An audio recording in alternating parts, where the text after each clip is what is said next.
Hello, everybody. Thank you for being here. Very excited to join you. Have some people trickling in, so just trying to let everybody in the room.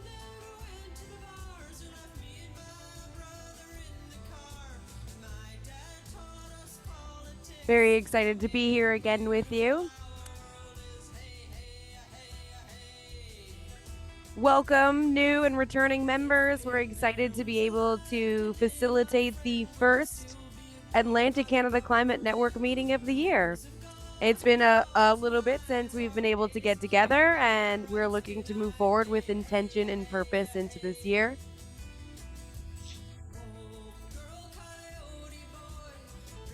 This is this is Arlette Alcock, an Indigenous Canadian musician. This song is called Wolf Girl, if you're interested.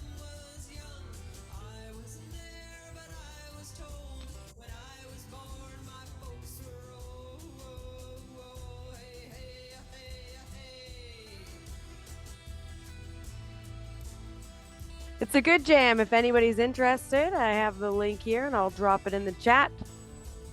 But I figure without further ado, let's get started. So, our mission here at Atlantic Canada Climate Network is to connect folks working on climate action within Atlantic Canada to center justice, collaborate effectively, and leverage available resources and capacity efficiently as we reduce emissions and respond to climate change impacts. Addressing climate change is increasingly important to the health and well being of our community and planet. And over time, we've noticed that different organizations experience the same needs, barriers, successes, and more. But without a convenient ongoing communication channel between climate champions, we risk limiting ourselves to disjointed incremental changes. So, our goal here is to reduce barriers and create collaboration across Atlantic Canada.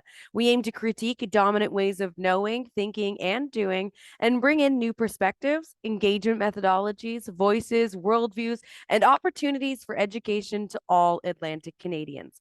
Before we begin, I'd like to acknowledge that we are connecting today on the traditional unceded territory of the Mi'kmaq, Wolastoqiyik, Passamaquoddy, Penobscot, and Abenaki nations, or the Wabanaki Confederacy, as well as the Innu and Inuit peoples. Now, this territory is covered by treaties of peace and friendship, which these nations first signed with the British Crown in 1726. These treaties did not deal with the surrender of lands and resources, but in fact established the rules for what was to be an ongoing relationship between nations. So it is in this spirit of peace and friendship that I greet you all and welcome you all today. While you're getting in and getting settled, feel free to actually, there's only a few of us today. So we could take a moment to go around in a circle and introduce ourselves. We can say our names, our titles, and our affiliations, or which province that we're located in. Just as we get started, I'm going to drop that link in the chat for that YouTube video. I'm also going to drop my contact information in the chat as well. So my name is Ashley Anthony. I'm the Regional Engagement Coordinator for Atlantic Canada with the Climate Reality Project and the chair and founder of the Atlantic Canada Climate Network. It's my pleasure to be able to host these meetings with you. I'm very gracious to be here. I'm located in St. John, New Brunswick, so here on the East Coast with you. Yeah, and that's a bit about me. Sedona, you've already released yourself into the the oblivion that is our wonderful meeting here. Would you like to introduce yourself? Yes. Hi, Ashley. I'm Sedona Cluett. I'm the manager of sustainability at UMB. I'm based in Fredericton, but we also have a campus on St. John that we do a lot of work on as well. Nice to meet everybody. Wonderful. Um, Peter, would you like to introduce yourself?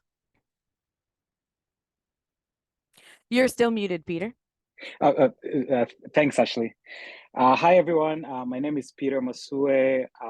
Very new here. I actually connected with Ashley a few days ago, and that's how I got to learn about this meeting. So originally from Tanzania, and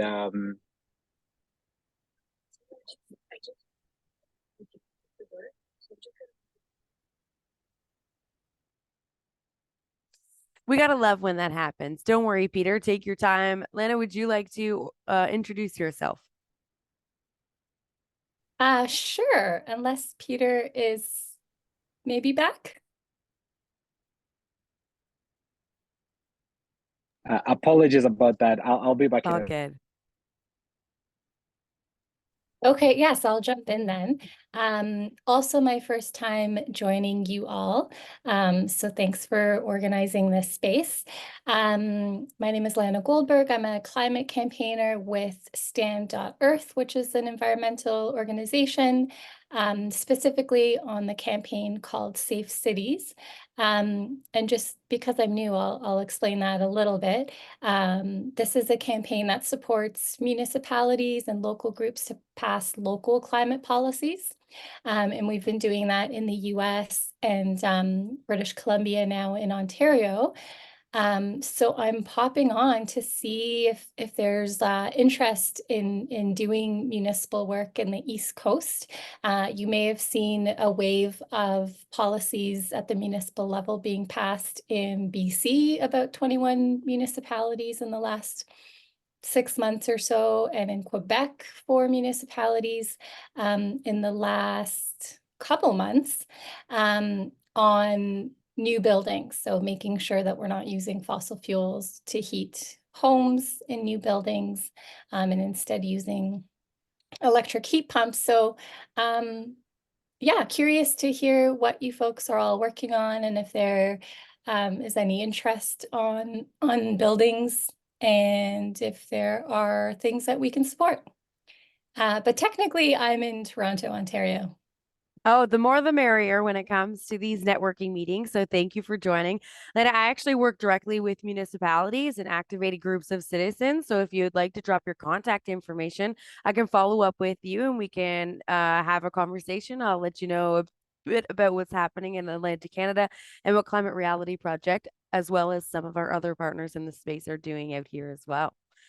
Tom, or no, Lana, would you like to follow up? Just gonna say excellent. Wonderful. Tom, would you like to introduce yourself? Tom, we always adore you. Says, this is Tom. Tom is coming from the planet Earth. Tom is interested in the health of planet Earth. That's why Tom participates. He participates in a number of ACCN meetings, and the ACCN also loves Tom. John, would you like to introduce yourself? I know that you introduced yourself in the chat, but we do always love to hear your voice. Okay. I'm John Cascadden. I do research for the Halifax Waste Resource Society, where I'm researching emerging solid waste processing technologies with the goal to divert all biodegradable and recyclable waste from being buried in the municipal landfill and reduce greenhouse gas production in the process from that landfill. That's pretty incredible work right there, John. I hope that you were able to view our first innovation speaker series with Emergent Waste Solutions that also deals with municipal solid waste. If not, I can drop you the link because we did record it. Yes, please do. Please do drop that link. Thank you. I will. I will. Peter, did you want to continue to introduce yourself? Sure, thanks, Ashley, and apologies, everybody. I got interrupted a bit. So again, as I mentioned, as I said earlier, my name is Peter Masue, connected with Ashley a couple of days ago. And I'm very new to Canada. So I'm a recent graduate with a master's in sustainable international development from Brandeis University in the US. I'm looking to make a move to Canada. Originally, I'm from Tanzania, and I'm pursuing climate opportunities, specifically in the nonprofit space. Excited to be here and connect with folks in here. Thanks, Peter. And last but certainly not least, Will, how are you? And would you like to introduce yourself? Hi guys. I'm hoping you can hear and see me okay. Yes. Okay, good. I'm actually reporting from I don't know if you can see, but I'm reporting from a high school at the moment. And I'm also a Brandeis grad as well. But I work with a nonprofit, Brilliant Labs, that does a lot of bringing technology and emerging technologies into schools. And we've had a big push towards sustainability as well. I'm originally trained as a biomedical engineer, and I actually I'm in the vicinity of Halifax, Nova Scotia. And part of what we do is kind of implementation in schools. So we have been rolling out myco kits for kind of growing of mushrooms in classrooms, and the kind of like rubber meets the road of, what we all talk about and kind of implementation in schools, such that the next emerging generation is kind of trained on these things. That's pretty cool work. Thank you, Will. I appreciate that. Also a bit of a shout out to our steering committee. So it's not just me. There are other people that work on this project with me.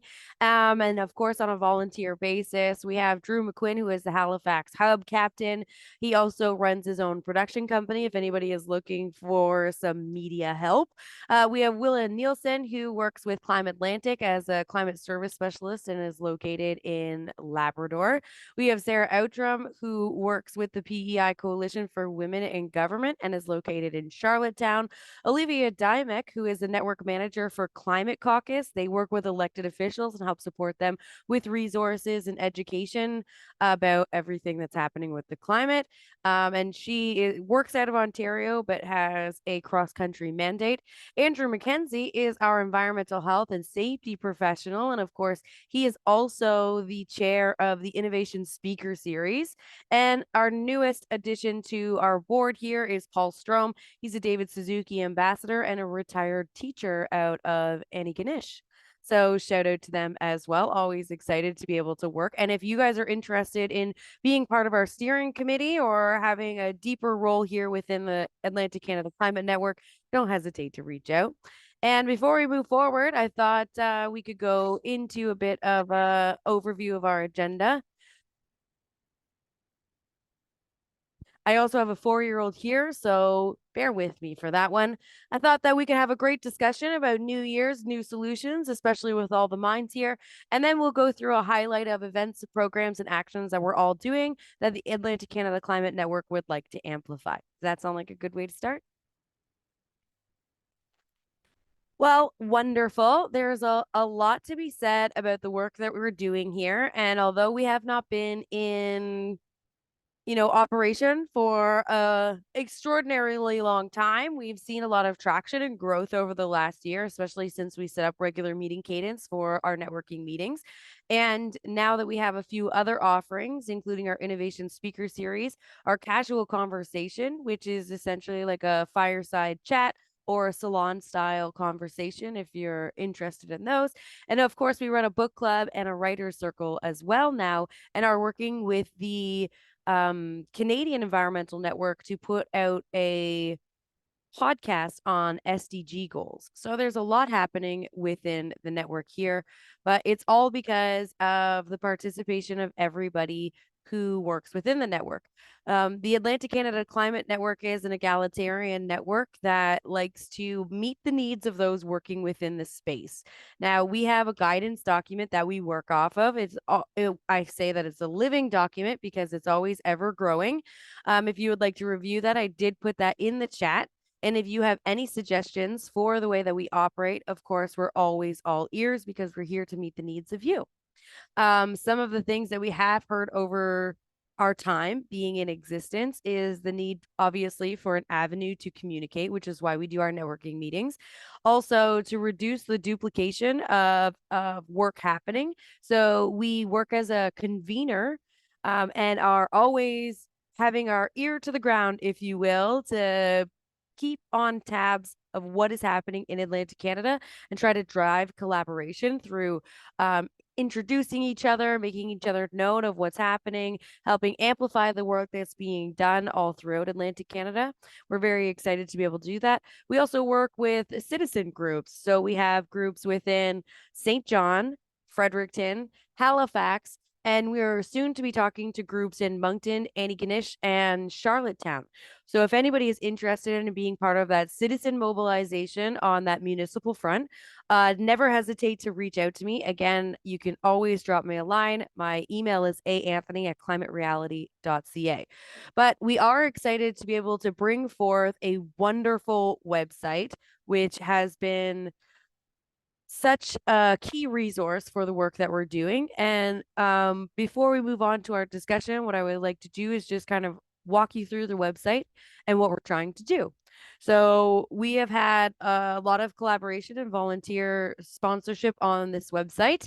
And the key part of this website is to be, again, that convener space. So we have, of course, our monthly meetings, our casual conversations, our events that are happening, like our innovation speaker series.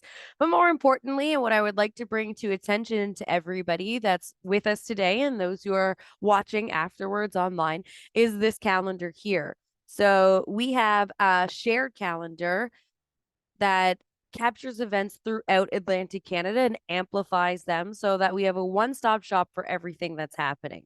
I would love to encourage everybody to input your events whenever you have the opportunity. Tom, would you like to say something?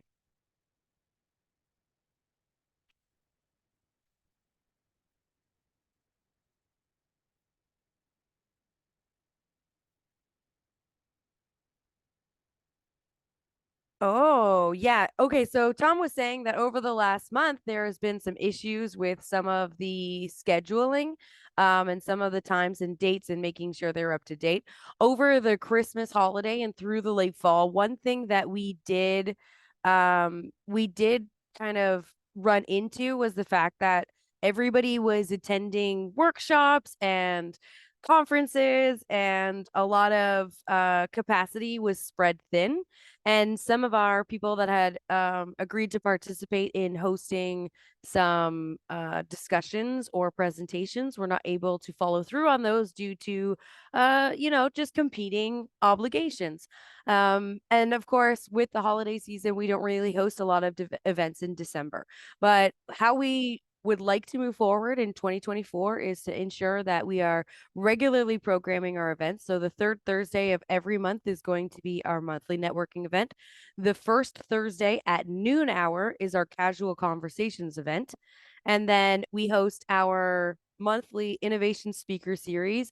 This month had to be moved. Again, that same idea of people just spread with capacity. And so it will be next Tuesday on the 23rd, and we are featuring the PlayX, actually. PlayX is an organization here in out of Fredericton that uses recycled plastic to create modular building blocks. We're very excited for that opportunity.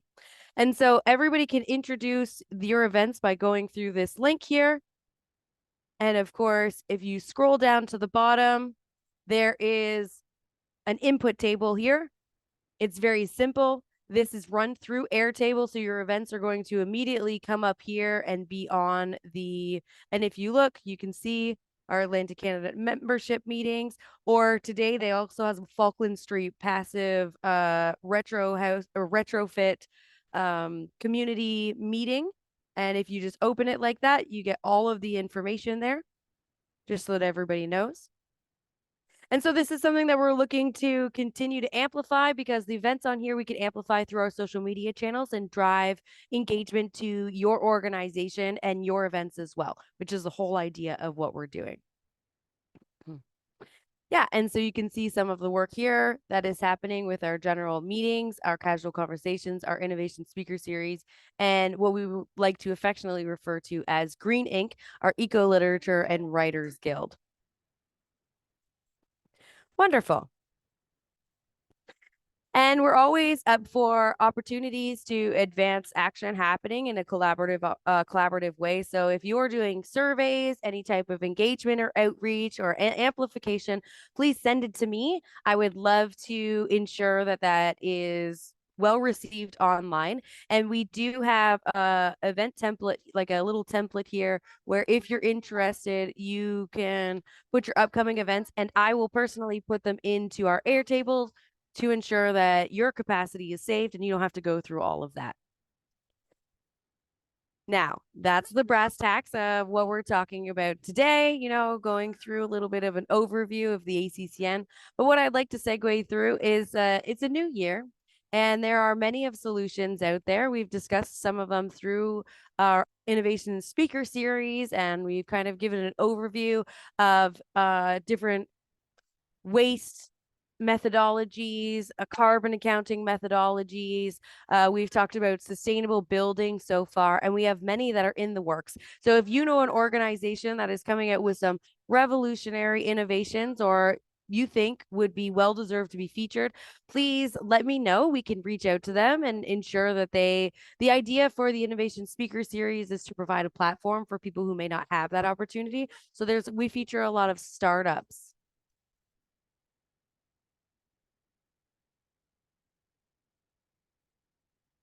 Again, you gotta love children. He's asking me to make pasta for him that he only eats plain. Either way, I thought that we could take this time and opportunity while we're all here and maybe have a discussion. I have a few questions here about the new innovations and revolutions and opportunities and community-based solutions that we might see in the future.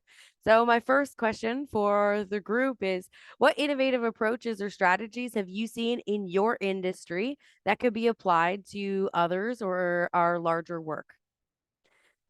Now, feel free to unmute yourself or you could post in the chat. I'll act as a moderator, but I'm excited for where this is going to go. So I wanted to ask, and I'll guess I'll just kick things off. I have been trying to connect folks with New Harvest, the folks that are doing the lab-grown meat and kind of financing a lot of food protein sources. I don't know, they may or may not have been successful in getting back to you, but I found it's an interesting Canadian-based nonprofit that's looking to finance research for lab-grown meat, cellular agriculture. And then, a handful of others. We're launching March break camps. And so whatever, there's content pertinent to, that you want to bring to students pertaining to sustainable goals and sustainable practices, then it's a great implementation opportunity as well.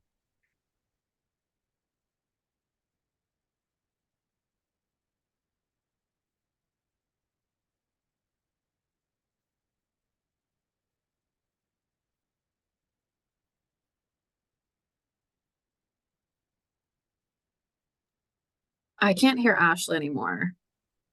Oh, that's because I have like a trigger on my microphone here for when the crazy lunatic comes in, so I can mute myself and you don't have to hear his insanity. But we did reach out to New Harvest and we're hoping to host an innovation speaker series with them before we break for the summer. So hopefully we'll have some information on that within the next couple of weeks. Thank you for that, Will.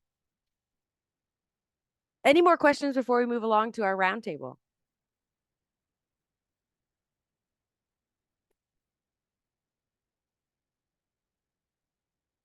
Well, wonderful. Let's get back to that first question. What innovative approaches or strategies have you seen in your industry that could be applied to our work? I'll start off if you guys would like.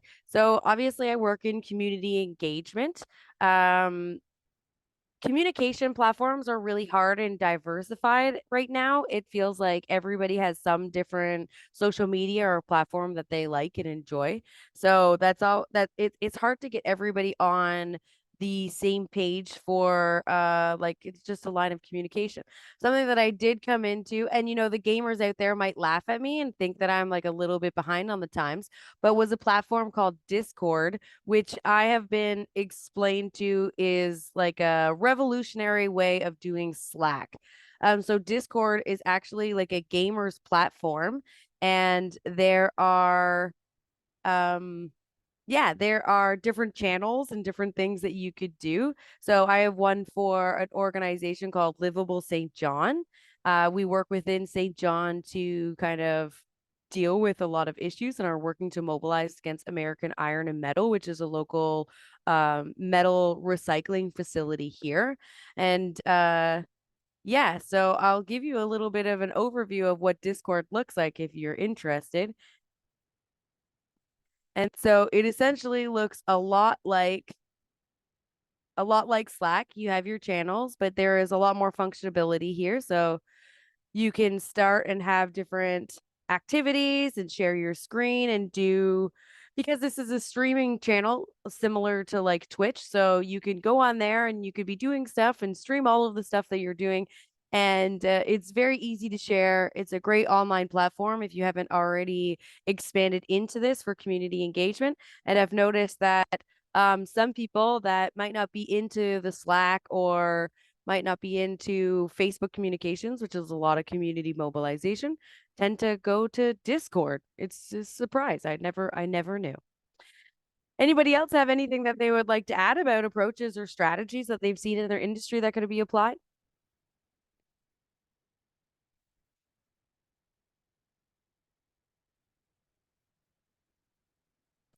We can move on to the second question. How do you plan on incorporating sustainability practices or initiatives into your business in the upcoming year? So, as we're starting a new year, we're moving forward with new plans. I know that we get really heavy into it into March. So, what ambitions is your organization doing to incorporate sustainability practices or initiatives? Or we can even extend this to education.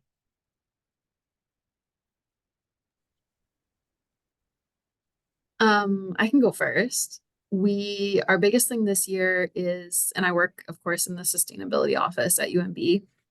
So I try and incorporate it every day, every year. But we are submitting our STARS report this year. We're waiting for the new technical manual to come out, but it basically is a self-reporting framework for universities. It's like a report card to show how you're doing with different categories, operations, planning, academics, courses, engagement, etc. So we'll be collecting a ton of data to submit, and we currently hold a silver. We're hoping to go for gold, but if we can get a silver again, I'll be happy with that, especially with the new criteria coming in. But that's probably our biggest one. And we're hoping to get a new staff member on board so we can create a staff sustainability network to get more connections around the various departments and faculties at UMB so we can help push messages out and get more engagement and more folks who are interested and who are not interested, more interested, I guess. But yeah, those are a couple of the big things. And we're also hoping to release our first annual sustainability report as well to show what all we've done in the past.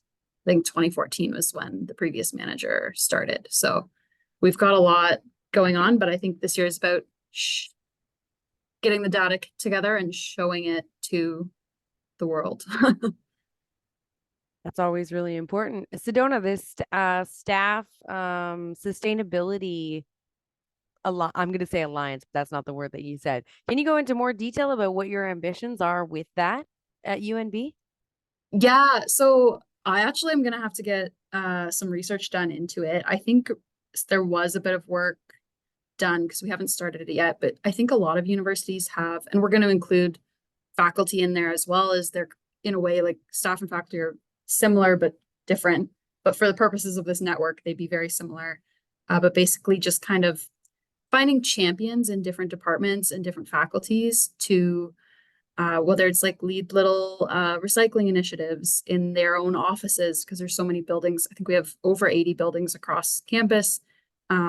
We have free food planters that we put out in the summertime months, and those need to be checked.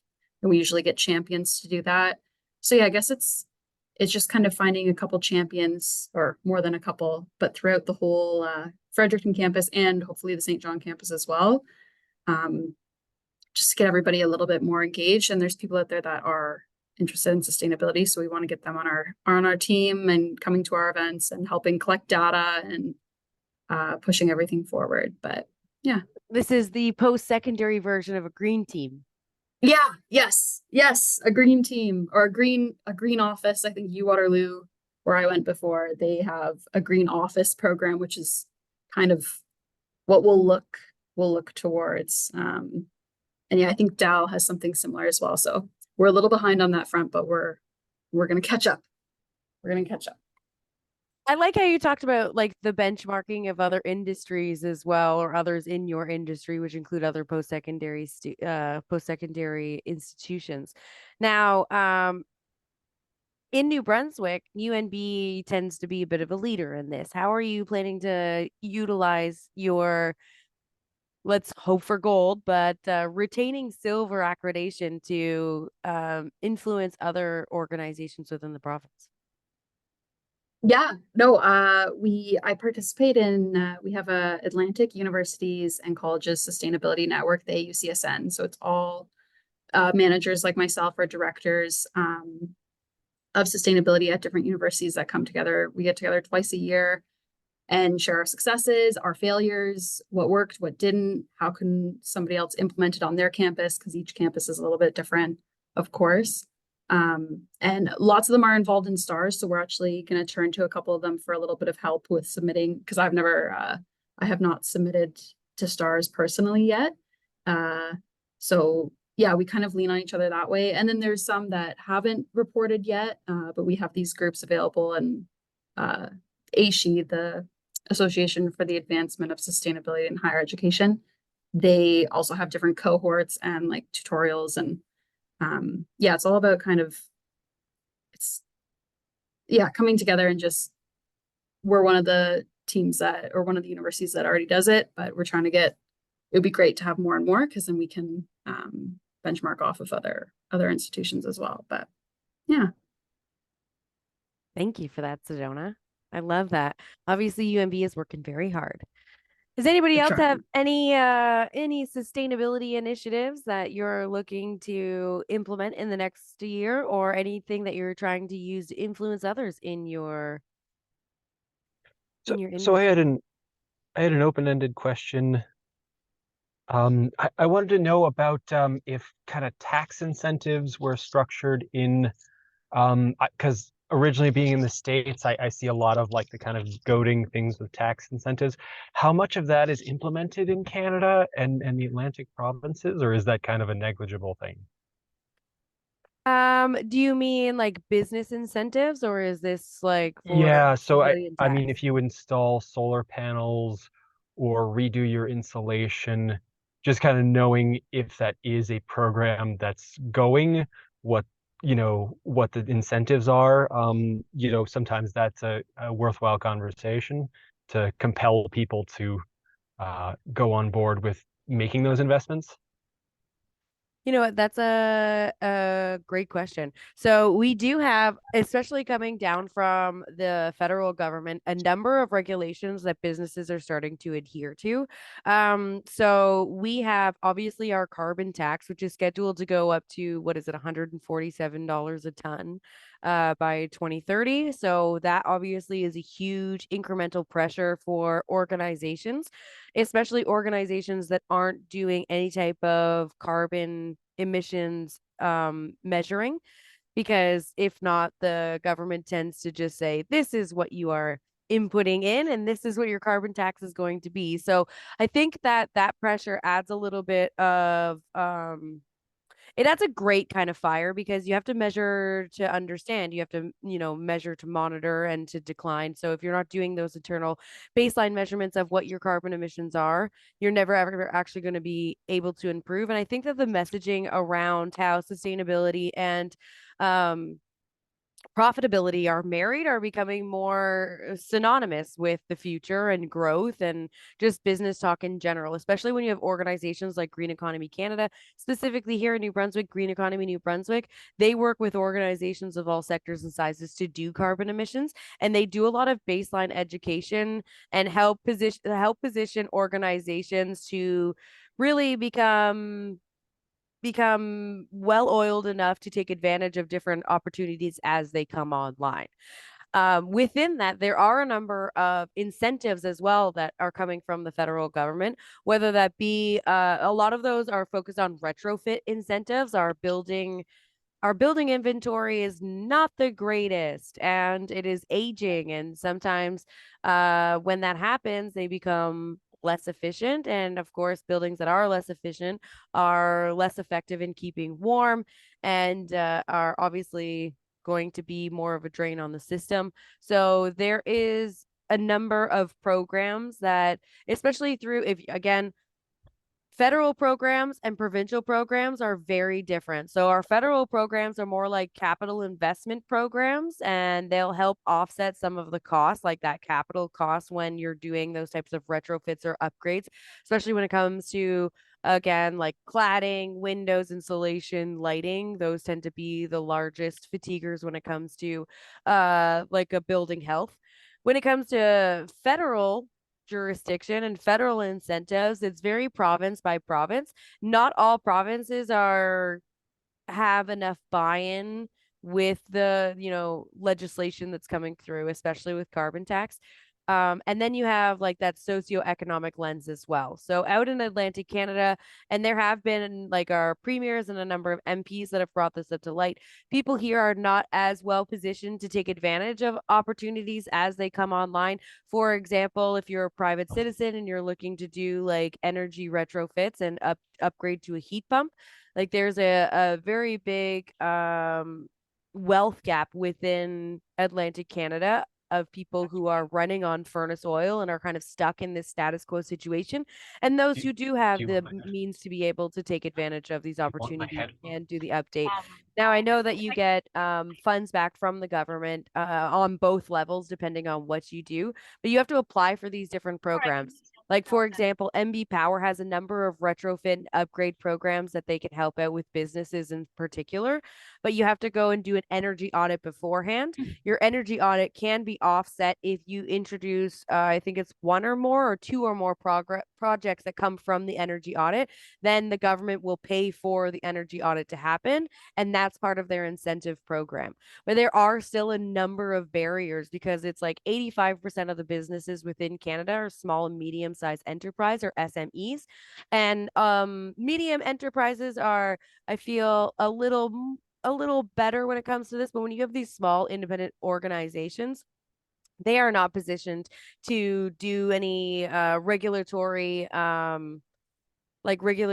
certifications, right? Like if you're a manufacturer and you're looking for ISO 14001, that costs a lot of money and that I don't think a lot of people anticipate.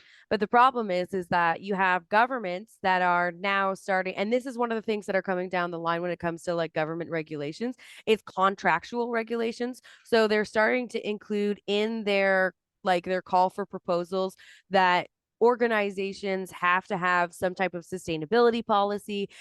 Some are requiring different types of certification like ISO 14001. Others are requiring that you are doing your carbon inventory and ensuring that you are collecting that information because they use it for their upstream and downstream calculations for their own carbon emissions.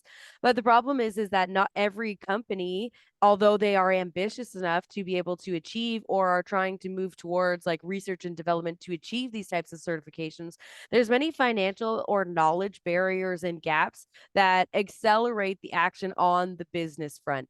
So in my opinion, when it comes to like sustainability practices and initiatives coming from like our governments, whether federal, provincial, or sometimes even municipal, I don't think that they understand the lived experience of these small organizations that just don't have the capacity or are even working sustainability off the side of their desk, especially in a post-pandemic world where a number of industries haven't fully recovered from that. Did that answer your question, or was that just like crazy tangential?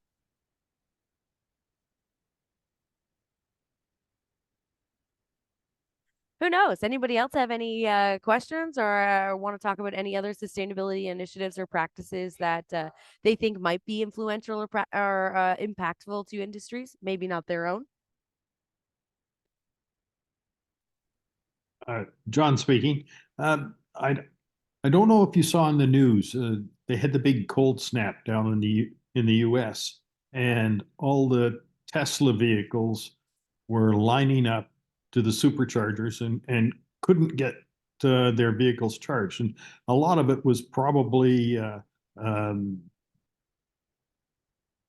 managing your actual charge on a vehicle is important, but the chargers themselves, the superchargers themselves, appeared to have been affected by the weather that weather got down to low a temperature and they just ceased to function.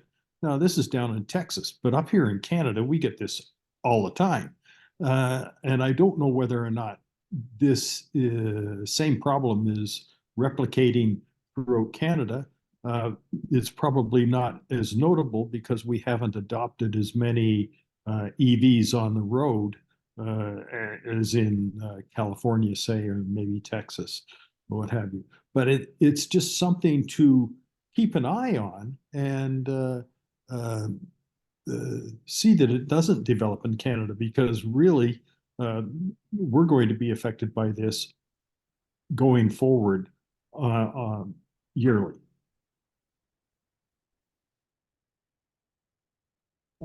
You're muted again.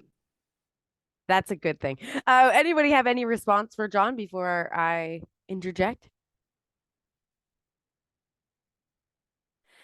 So it's very interesting that you bring this up.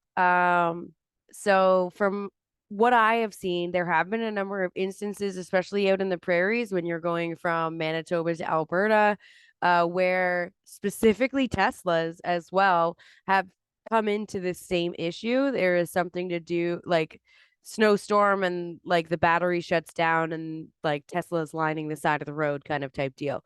I do want to stress though that although Tesla has a lot of notoriety within the EV landscape, when it comes to people who are actually comparing test driving and owning electric vehicles, they say that Tesla does not have high quality when it comes to their manufacturing. And I've seen this in a number of occasions and have test driven Teslas myself and can definitely say that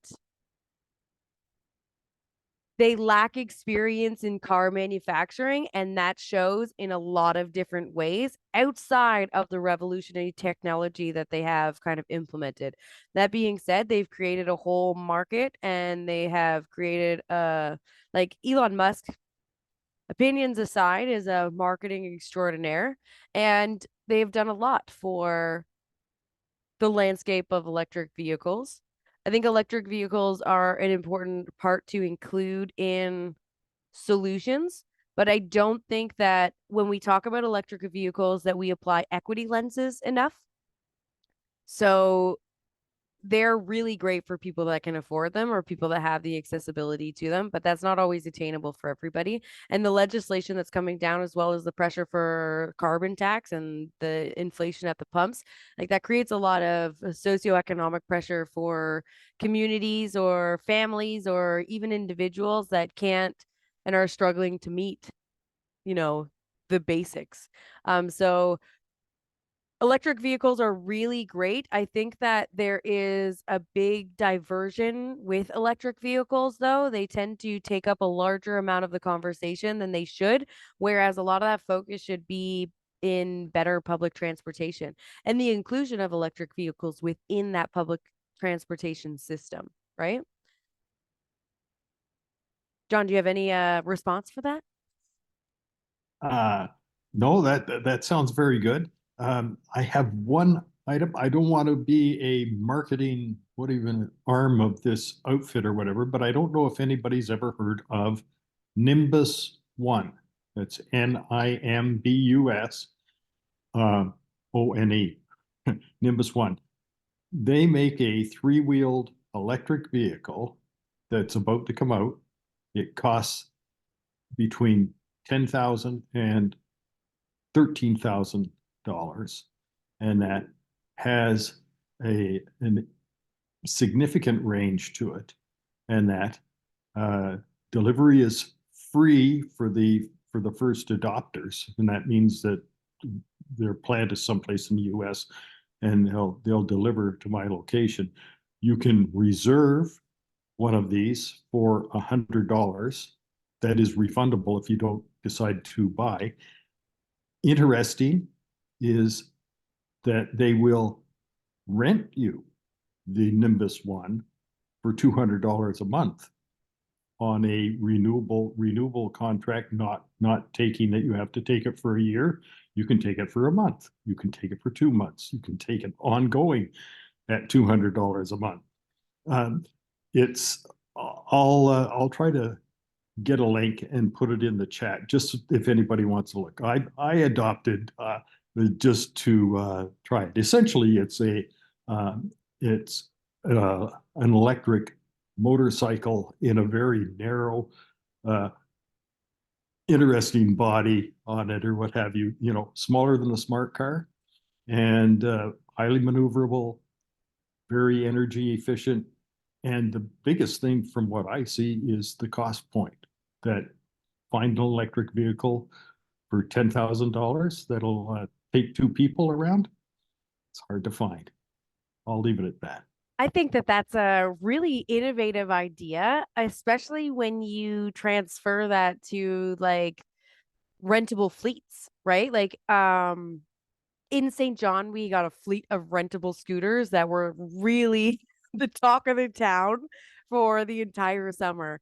And people really enjoyed that idea of like shared transportation as well. And I don't think that there's a lot of instances of that in Atlantic Canada in general.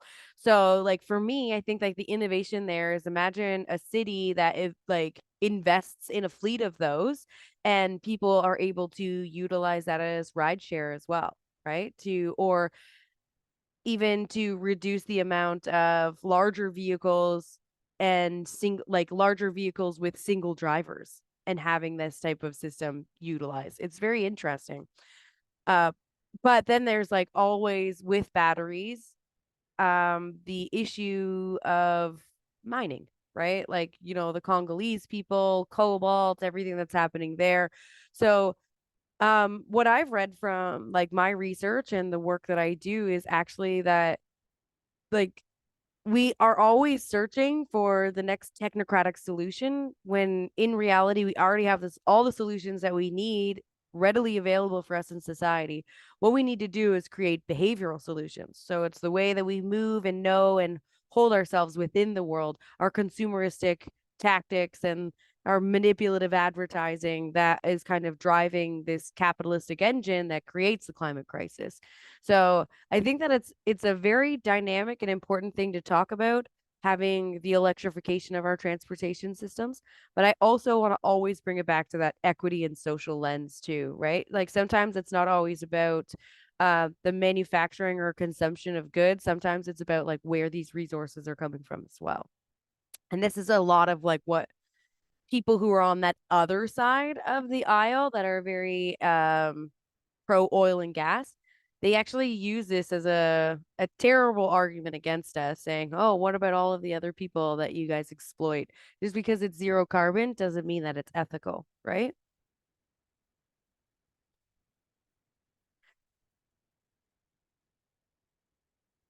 How about another question? So, as we said that, in what ways do you believe technology can play a role in improving processes or creating efficiencies in your field or in sustainability work in general? So we talk about technocratic solutions. Where does technology fit in all of this, and how do we apply it equitably?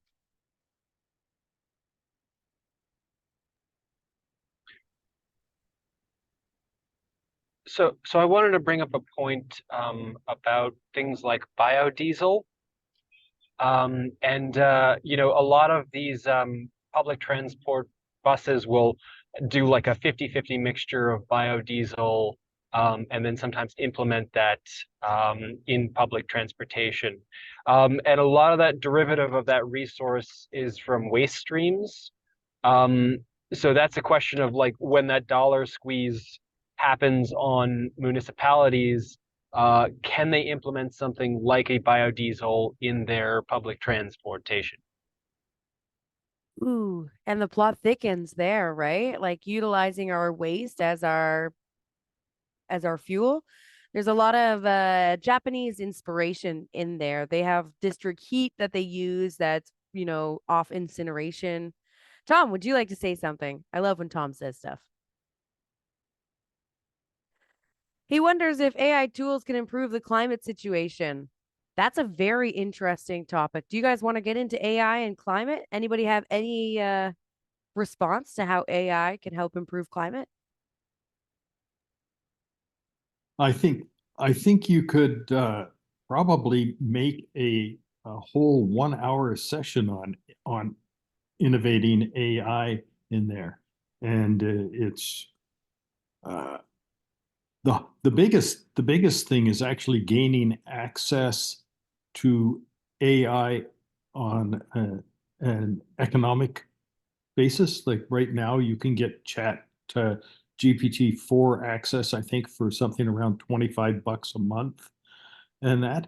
But there's that cost factor of getting AI on board your organization, and that's a per user type cost. So if you've got a large number of users, it's fairly expensive to get AI on board. But having said that, I think that the it's the sky's the limit on the number of different ideas that are out there right now. And I think Tom's question is very well. I mean, it's timely. Everything is talked about today is AI. Anybody else?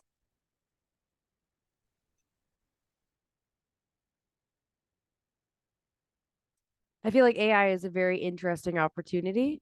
I think like any tool, it's about how you wield it and who is wielding it. I think that when it comes to, I do think that AI has a lot to do with not only just improving the climate situation, but I think also improving like our lives. It's again how it's applied. I find it very entertaining when people utilize AI to make artwork.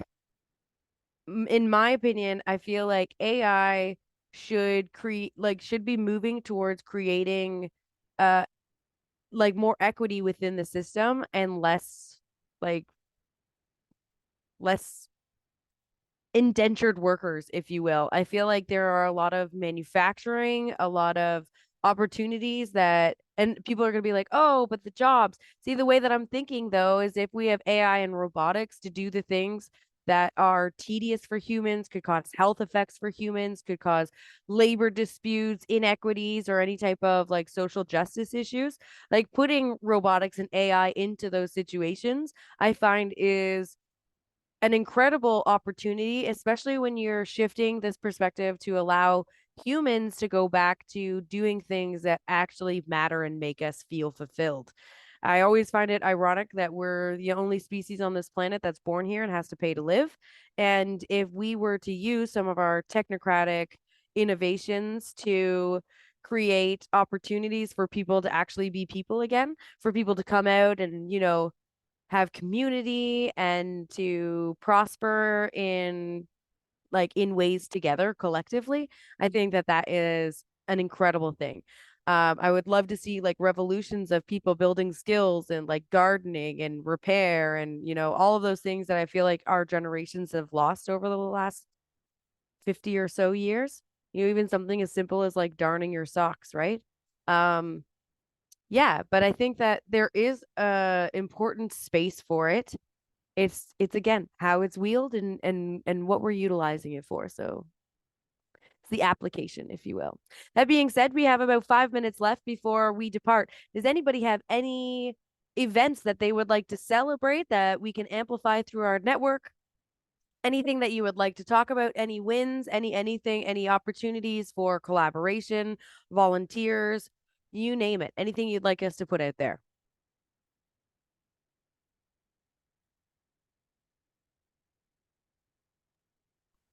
Home shows are going to be coming out in the spring at most locations and that.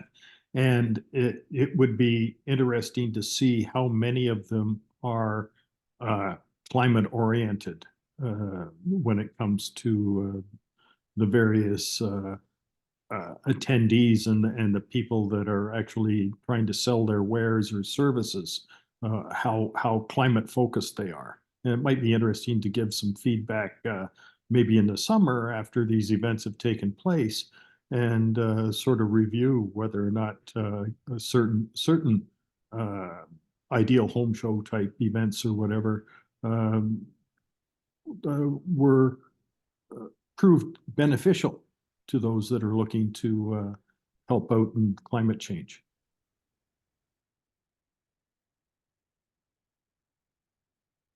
I think that's very interesting. Anybody else have any events, any opportunities, anything that they would like to share? I'm going to be looking into that, by the way, John, as well.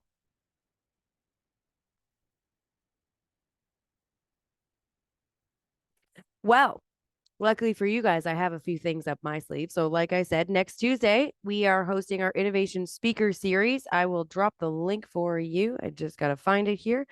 And we would love to see anybody there. If you can't make it, it would be a wonderful opportunity to share it. It is important that we work collaboratively together and kind of share these messages because it makes things a lot more simpler when we're all on the same team. So here's our upcoming innovation speaker series. We have, like I said, PlayX talking about construction, and we have Inca Renew Tech as well. So they're talking about sustainability. They have a biocomposite material that's pretty interesting. And then in April, we have a spotlight on the ARC 100. So the ARC is an ASMR, that's an advanced small modular reactor. And that's going to be from ARC Clean Technologies. They're locally run, well, they're not locally run. They're an organization that is here in St. John working with NV Power to essentially create baseload nuclear technology without the vast amount of waste. And then if you're interested, next Tuesday, we're hosting a writer's circle. We're always gracious to have people that would like to come into that. If that is your jam, or you're an artistic person, or you have somebody in your life that loves that kind of stuff, here is the link for that one. The idea is that we kind of come together and we inspire each other and share different types of literature and understanding and worldviews and go through a few writing prompts and express ourselves through the wonders of English linguistics. Not that it's going to come out of my mouth. That being said, it's 1:57. Again, my name is Ashley Anthony. I work with Climate Reality Project Canada. So much gratitude for everybody who was able to come today and everybody who is watching afterwards online. If you would like to reach me to amplify your events, don't hesitate to drop me a line. My number is Anthony. My number. That's a throwback. Do people even call each other anymore? My email is climatereality.ca,